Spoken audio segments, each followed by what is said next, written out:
తెలుగుదేశం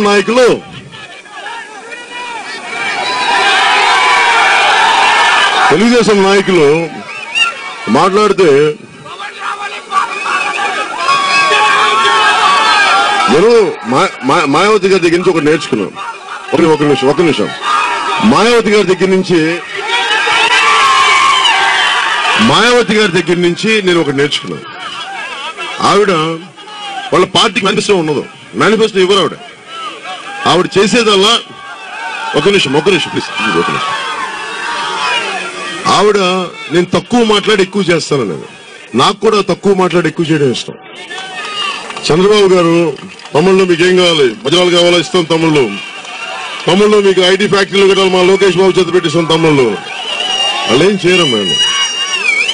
జగన్మోహన్ రెడ్డి గారు ఇళ్ళు ఎక్కడున్నాయి, ఈ స్థలాలు ఎక్కడున్నాయి, ఇవన్నీ కావాలండి. నేను కోరుకుంటుంది మీకు భవిష్యత్తు ఎలా ఉండాలి, మీ బిడ్డల భవిష్యత్తు ఎలా ఉండాలి, మన అమ్మా నాన్నలు ఎలా చూసుకోవాలి, మీరు ఉద్యోగాలకు వెళ్తే మన అమ్మా నాన్నలు చూసుకునే ఆధార నిలయాలు ఉండాలా, ఆడపడుచుల్ని కాలేజీలకు పంపిస్తే తిరిగి ఇంటికి రక్షణగా ఉండాలా, అలాగే మనం పనిచేసే మన ఇళ్లలో ఆడపడుచులు ఉద్యోగాలకు వెళ్తే వాళ్ళ బిడ్డలను చూసుకోవడానికి శిశు సంరక్షణ నిలయాలు ఉన్నాయి. ఇవి నేను ఆలోచిస్తాను. నేను మార్పు రావాలి. నేను రెగ్యులర్ ఒక నిమిషం అరవదు ఈ స్లోగన్స్ వల్ల వద్దు, ఇవన్నీ అట్లా కదా. నేను వినండి, మార్పు ఆలోచనతో వస్తాను. ఒక నిమిషం ఉండమ్మా. అరవకబ్బా.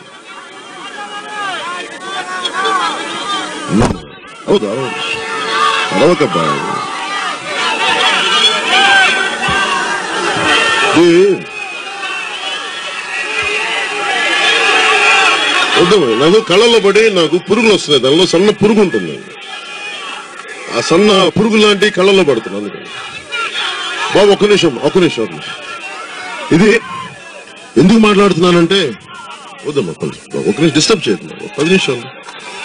ఇది ఎందుకు చెప్తున్నానంటే మనం ఈ 2019 ఎన్నికల్ని నేను ఈ రోజుకి రావడానికి నేను 2003 డిసైడ్ చేసుకున్నాను రాజకీయాల్లోకి రావాలి.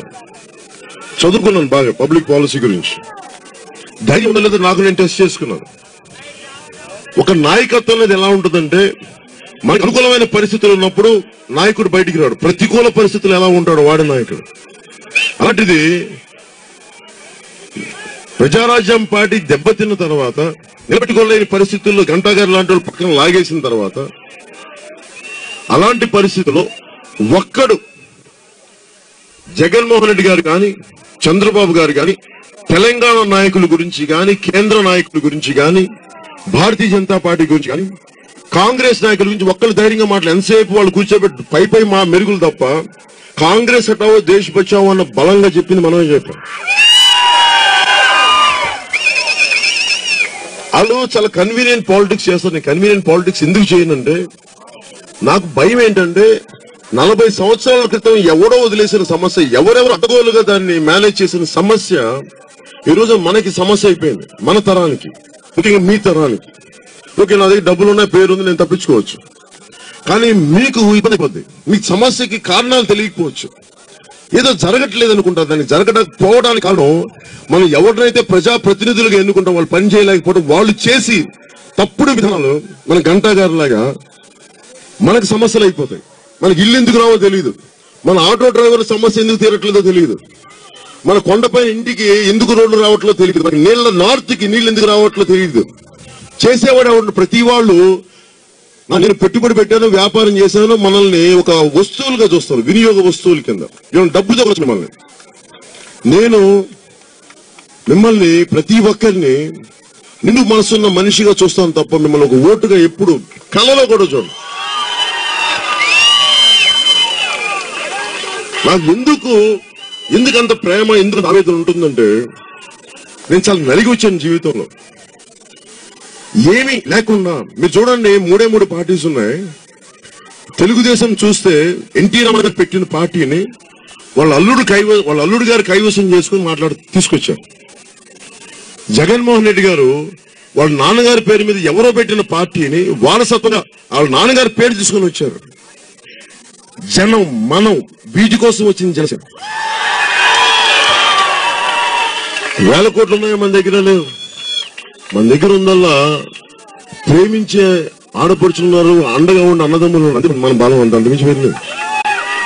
అంటే రాజకీయాన్ని వీళ్ళందరూ ఎలా చేశారంటే ఎవరు పని చేయరు, డబ్బుల్లోనే రావాలి. ఇప్పుడు జేడీ గారు లాంటి వ్యక్తులు రాజకీయాల్లోకి రావాలని ఎందుకు మేము అందరం కోరుకుంటామంటే, ఎక్కడో బలమైన నిజాయితీ పరులున్న వ్యవస్థ ఎంపిక రాకపోతే, ఉదాహరణ హరిబాబు గారు అయ్యారు. నాకు మొదటి నుంచి డౌట్ ఆయన మీద, మొదటి నుంచి డౌటే నాకు. అందుకే చెప్పాను, మీకు గుర్తునే ఉంటది. నేను ఈ రోజు అడుగుతున్నాను, రేపు పొద్దున చేయకపోతే వీళ్ళకి బాగా చెప్తాను చెప్పాను కదా. అందుకే నాకు తెలుసు డౌట్లు ఉండే నాకు. వాళ్ళు పని చేయరాళ్ళు ఎంతసేపు వాళ్ళ పార్టీ అమిత్ షా గారు కనిపించగానే టక్మని మోకరిల్లడం తప్ప భయం వాళ్ళకి. నేననేది నాయకత్వాన్ని గౌరవించడం వేరు, కానీ మన అవసరాలని మన ఆత్మగౌరవాన్ని తాకట్టు పెట్టడం వేరు. మీరు ఇక్కడ నేల తిని ఇక్కడ తిని అక్కడ పాలిస్తారంటారండి మీరు. అది నాకు భారతీయ జనతా పార్టీతో వచ్చిన సమస్య. మోడీ గారు ఎన్నిసార్లు వచ్చారు, ఆ రోజున కూర్చోబెట్టి 5 కాదు 10 సంవత్సరాలు అని చెప్పారు.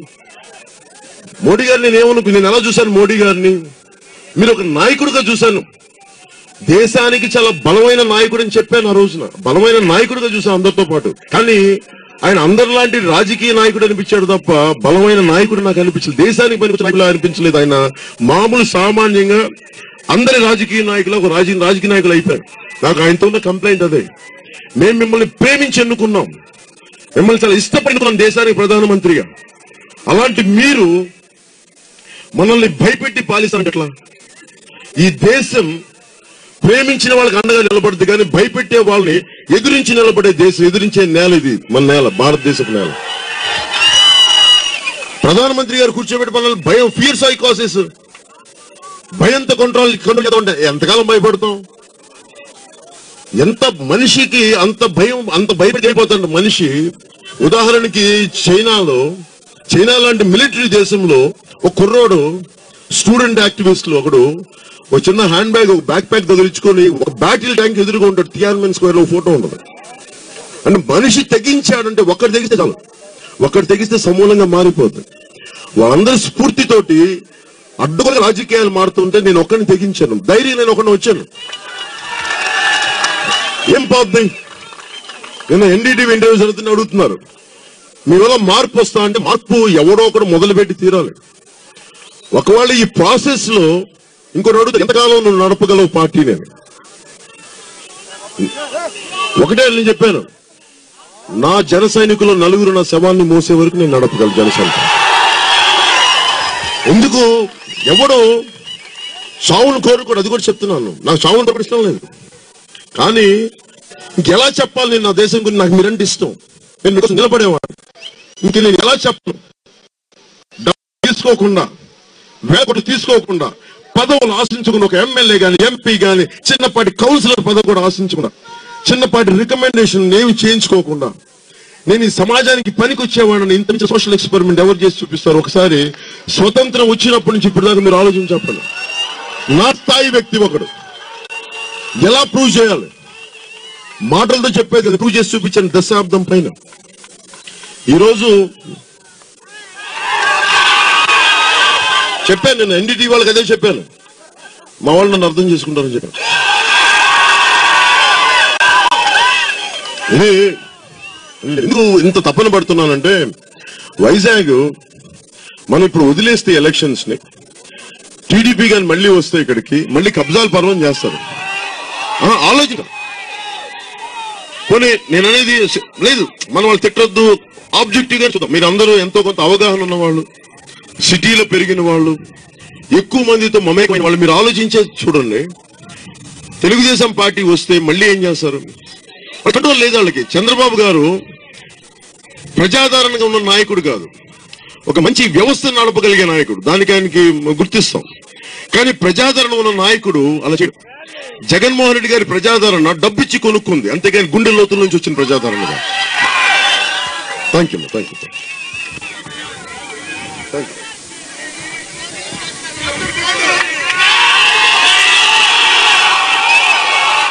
అడ్డు వస్తుంది, మళ్ళీ తీసుకున్నాను. ఒక్క నిమిషం.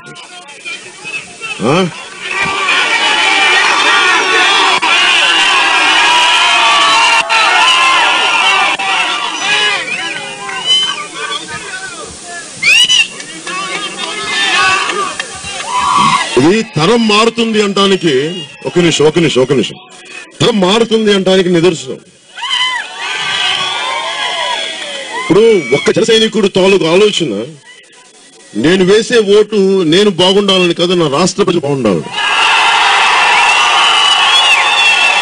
అంటే ఈ మాట ఎంత అందంగా ఉందంటే అదే జగన్మోహన్ రెడ్డి గారు చెప్పాలి. నేను బాగుండాలి, నాకు ఓటు అయినా అన్నాడు. నా జన సైనికులు ఏమన్నానంటే నేను కాదు, మా ప్రజలు మా రాష్ట్రం బాగుండాలి. అది అలాగే మార్పు వచ్చేటప్పుడు తెలియదు ఎవరికి, మార్పు వచ్చేటప్పుడు ఎవరికి తెలియదు. తుఫాను వచ్చేటప్పుడు మనకి తక్కువ నుంచి కొడుతుంది, మార్పు తెలియదు. వీళ్ళందరూ ఏమనుకుంటారంటే ఒక వాస్తవాన్ని, ఒక సత్యాన్ని నొక్కి పెట్టాలనుకుంటున్నారు. మార్పు 2003 నుంచి కోరుకుంటున్నారు, బలమైన వ్యవస్థ కావాలని. మార్పు అప్పుడు మొదలైంది, ఇప్పుడు దాని రూపం బయటకు వస్తుంది. అది జనసేన రూపంలో బయటకు వస్తుంది.